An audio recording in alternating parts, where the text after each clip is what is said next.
Hi everybody, Brian David Marshall coming to you from the Tournament Center at Pro Tour Journey into Nyx here in Atlanta. I'm joined by Pro Tour Hall of Famer Raphael Levy, and Raf's going to tell us about a little deck he and his team cooked up for this tournament called GTA.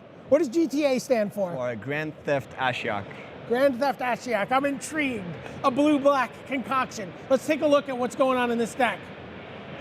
All right, I'm Springleaf Drum. We're starting off with Springleaf Drum. I'm excited, and I see a suite of inspired cards. Tell me about this set of cards right here. All right, so Springleaf Drum is pretty much the accelerator of the format. You have either Caryatid if you're playing green, or Springleaf Drum if you play anything else, if you like creatures. So it allows you to play less lands and fix your mana a little bit, and it works great with all the inspired guys, of course. So it's the colorless Sylvan Caryatid.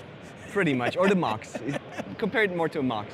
And enables all the creatures with inspired. So you can tap your Pain Seer, tap your Daring Thief. Daring Thief. Or tap your King Macar, okay. Exactly. And so when those things untap, they all do stuff. Yes. So Pain Seer draws you a card pretty much, does some life, but who cares? Yeah. Like, except against the very aggressive decks, losing life is pretty much irrelevant. Daring Thief does a lot of amazing things.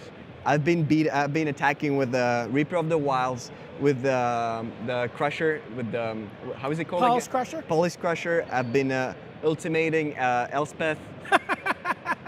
I heard a story about you untapping a Daring Thief, taking somebody's Planeswalker, giving them your Ashiok, and then attacking Ashiok. Yeah, that's usually also what you do. So the Springleaf Drum, you can also give the Springleaf Drum, again a whip instead, Whip of Erebos.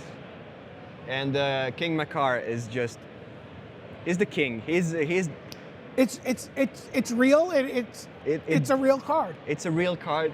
Giving you the gold is actually relevant because when you steal cards with either Daring Thief or Ashiok, you can use the colored mana, also with Springleaf Drum, to activate the abilities. For example, activating the monstrosity of Polish Crusher or of Stormbrisk Dragon. You did not do that. Oh yeah. Oh it happened. God. It happened. Oh my God.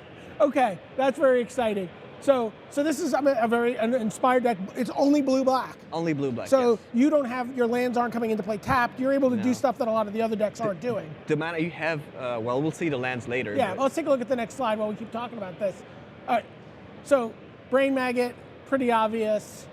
Omenspeaker, what does this do for you? So behind Omenspeaker, you're playing very low amount of lands, so you need to fix your mana somehow. Okay. And you need a creature on turn 2 to activate your drums. So this one does pretty much everything.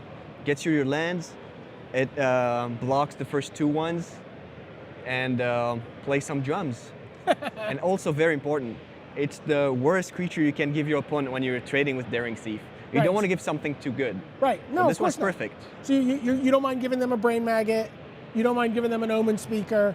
You mind a little more giving them Brain Maggot because they're going to attack every turn to have it killed so they get their spell back. Okay.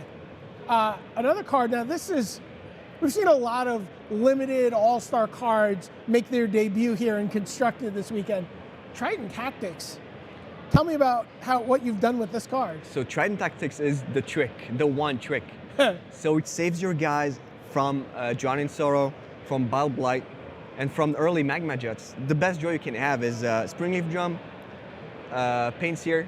You play Springleaf Drum turn 1, Pain Seer turn 2, go, and they go like, yeah, Lightning Strike it. Oh, sorry, I'm gonna tap it for blue. I'm gonna Triton Tactics, and I'm gonna draw a card. Sorry. So you can do a lot of tricks. You can activate your Inspired on the turn you play them. For example, you play King Macar, you tap it with Drum, and tap it, kill something right away. Wow. So you don't wait like the extra turn that can be crucial. Okay.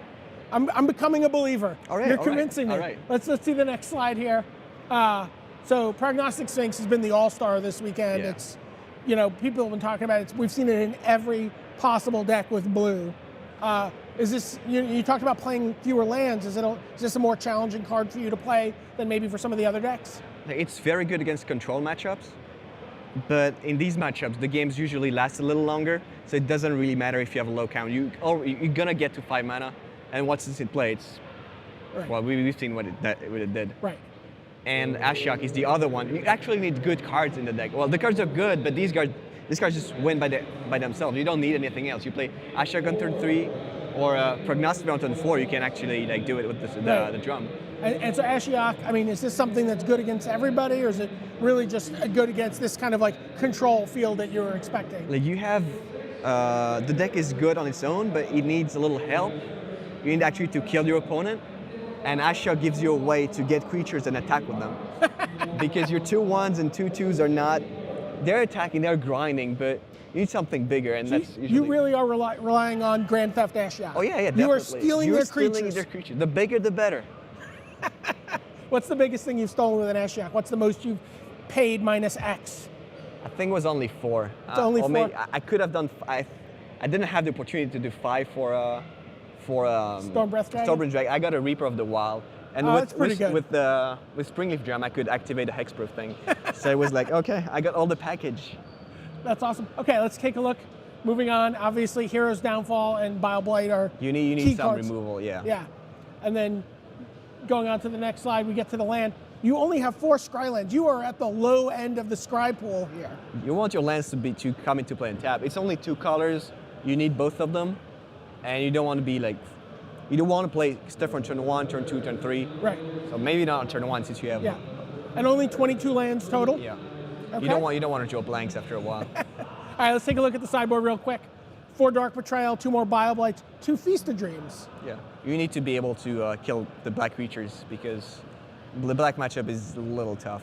Okay, and then 3 Thoughtseize, fairly obvious. 2 Annul, 1 Dissolve, 1 Prognostic Sphinx. And that's the mid-range control package. Okay. This is a deck. Do you see this deck being like applicable to standard? I mean, do you see King Macar and Daring Thief making the move there once we get to a rotation? Not yet. Not yet. Maybe after when it settles down.